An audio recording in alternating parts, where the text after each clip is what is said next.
नमस्कार, आप देख रहे हैं एवन उत्तराखंड। मैं हूं विक्रम सिंह राजपुरोहित। तो शुरू करते हैं खबरों का सिलसिला, लेकिन उससे पहले अभी तक की हेडलाइंस पर एक नजर।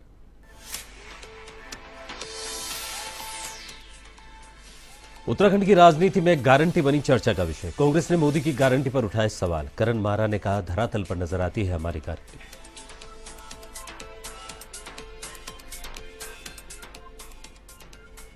ऋषिकेश कर्णप्रयाग के बीच शुरू होगी ट्रेन। दिसंबर 2025 तक प्रोजेक्ट पूरा करने का दावा। प्रधानमंत्री की महत्वाकांक्षी योजना में शामिल है यह प्रोजेक्ट।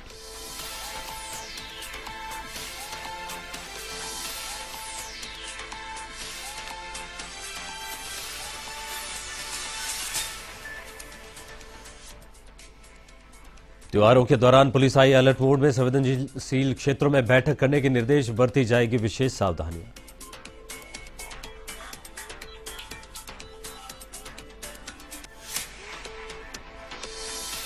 आशा स्वास्थ्य कार्यकर्ता उतरेगी सड़कों पर। 11 मार्च को निकालेगी रैली। 18,000 रुपए न्यूनतम वेतनमान देने की मांग।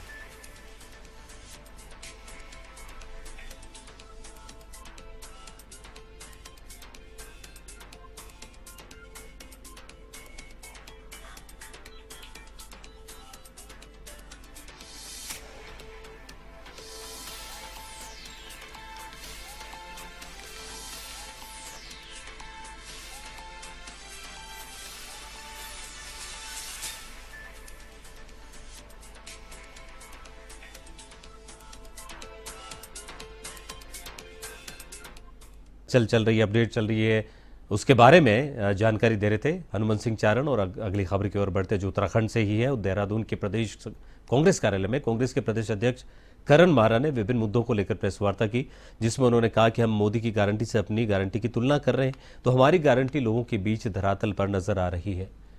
साथ ही उन्होंने कहा कि जहां एक और मोदी लगातार झूठ बोलने का काम कर रहे हैं, जैसे उन्होंने कहा था कि बुलेट ट्रेन लाई जाएगी, वो नहीं आई, और 2019 तक 100 स्मार्ट सिटी बनाने की बात मोदी सरकार ने कही थी, पर एक भी उनमें से नहीं बनी। और 15 लाख रुपए सभी के खाते में आने की बात कही थी, वह भी अभी तक नहीं आया है।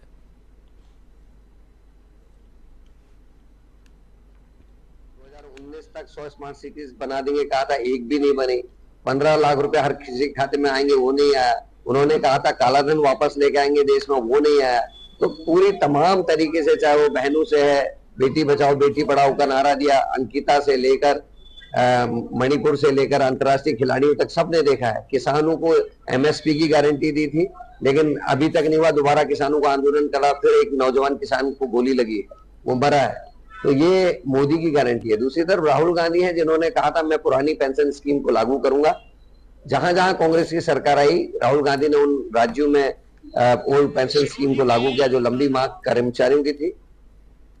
रेल विकास निगम ने Rishikesh Karnaprayag rail line project 2025 दिसंबर तक पूरा करने का दावा किया है। यह प्रधानमंत्री नरेंद्र मोदी की महत्वाकांक्षी योजना में शामिल है। उम्मीद है कि यात्री 2026 से ट्रेन से कर्णप्रयाग तक सफर कर सकेंगे। रेल विकास निगम लिमिटेड के प्रोजेक्ट मैनेजर अजीत सिंह यादव ने बताया कि 125 किलोमीटर लंबी ऋषिकेश कर्णप्रयाग रेल लाइन पर लगातार कार्य तेजी से चल रहा है, और अब तक 104 किलोमीटर लंबी सुरंग में से 75 किलोमीटर की सुरंग का कार्य पूरा कर लिया गया है। अन्य सुरंगों में खनन और खुदाई का काम तेजी से चालू है। उन्होंने बताया कि 2025 तक Rishikesh Karnaprayag rail line project का पूरा काम कर लिया जाएगा। 2026 से ऋषिकेश कर्णप्रयाग के बीच ट्रेन दौड़नी शुरू हो जाएगी। मैं ये बैठक नियमित रूप से रखता हूं, हर 3 से 6 महीने के भीतर एक बार, जिससे कि हमारी सबसे बड़ी रेल परियोजना का कार्य जो है पूरे हिंदुस्तान में और वर्ल्ड की देखा जाए तो वर्ल्ड में भी एक बहुत बड़ा काम है जो ये हो रहा है। हिंदुस्तान का सबसे बड़ा काम है, उत्तराखंड में हो रहा है। तो डेफिनेटली आप सबसे इसके बारे में चर्चा नियमित रूप से होती रहनी चाहिए, और ये आज का दिन जस्ट चुना गया है उसके लिए। महाशिवरात्रि के पावन पर्व से शुरू होने वाले पौराणिक देवाल कोथिंग का थराली विधायक भूपाल राम टमटा ने दीप प्रज्वलित कर शुभारंभ किया। कोथिंग में बतौर मुख्य अतिथि विधायक भूपाल राम टमटा पहुंचे। मेला कमेटी के अध्यक्ष लाखन सिंह रावत ने उन्हें शॉल उड़ाकर स्वागत किया। 3 दिवसीय देवाल कोथिंग का रंगारंग आगाज नन्हे मुन्ने स्कूली बच्चों की रंगारंग प्रस्तुतियों और महिला मंगल दलों समेत सांस्कृतिक कला मंचों की शानदार प्रस्तुतियों के साथ हुआ। मेले में विधायक ने अपने उद्बोधन में सभी क्षेत्रवासियों को महिला दिवस की बधाइयां देते हुए मेले के आयोजन को सराहा और मेले के सफल आयोजन के लिए मेला कमेटी को 1.5 लाख रुपए विधायक निधि से देने की घोषणा की।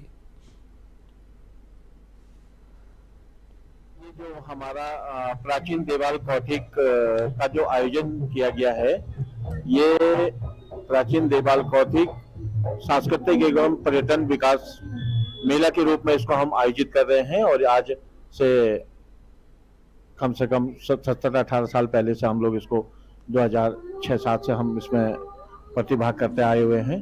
समय समय पर कार्यकारिणी चेंज होती रहती है और हम चाहते हैं कि हर वर्ष ये बहुत बढ़िया और विस्तार से हो और इसका जो फायदा मिले हमारी जो शिक्षण संस्थाएं हैं, गांव-गांव से जो महिला मंगल दलें आती हैं और उनको एक मंच मिलता है और जिसमें वो अच्छा करने का पूरा प्रयास करती हैं। अपनी विभिन्न मांगों को लेकर आशा स्वास्थ्य कार्यकर्ता और आशा फैसिलिटेटर 11 मार्च को सरकार के विरोध में संयुक्त रूप से एक विशाल रैली निकालने जा रही है, जिसमें 8000 से अधिक आशा कार्यकर्ता और आशा फैसिलिटेटर शामिल होंगी। अपने मांगों को लेकर उनका कहना है कि कोविड महामारी के समय उन्होंने अपनी जान जोखिम में डालकर स्वास्थ्य और जन सेवाएं उपलब्ध करवाई, लेकिन उनको न्यूनतम वेतनमान नहीं दिया जा रहा। इसके अलावा उनका इंसेंटिव इतना कम है कि वह उनके आने जाने में ही खर्च हो जाता है। उनकी मांगे हैं कि उनको 18,000 रुपये न्यूनतम वेतनमान दिया जाए। तो इसी पे ही अब सुबह से निकलते हैं हम।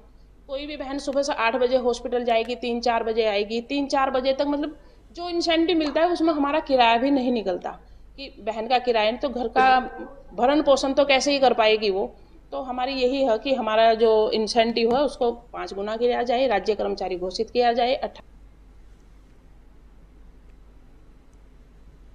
उधम सिंह नगर में खटीमा के गौरीशंकर महादेव मंदिर आश्रम में महाशिवरात्रि पर्व मनाया गया। इस अवसर पर 7 निर्धन कन्याओं का सामूहिक विवाह कराया गया। कार्यक्रम के आयोजक मंदिर समिति तथा सामूहिक योगदान से कन्याओं के विवाह की व्यवस्था की गई थी। अब नवविवाहित दंपतियों को गृहस्थ जीवन से संबंधित उपहार दिए गए।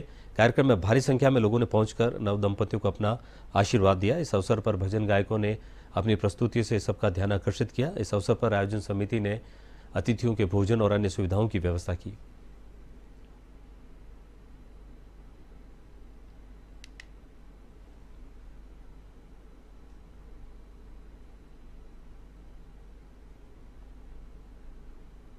जैसा कि आप सभी ये विदित है, आज महाशिवरात्रि का पावन पर्व है। उसी के उपलक्ष्य में आज यहाँ पर कुछ गरीब कन्याओं का विवाह महोत्सव रखा गया है। इसमें 7 कन्याओं का विवाह आपके समक्ष किया जा रहा है। और ये जो यहाँ पर हमारे विजया सुमित यादव जी, जिनकी देखरेख में और अन्य जो भी गांव के भक्तगण हैं, उनके विशेष अथक प्रयास के द्वारा यह कार्य बड़े भव्यता के साथ में आप लोग के द्वारा संपन्न कराया जा रहा है।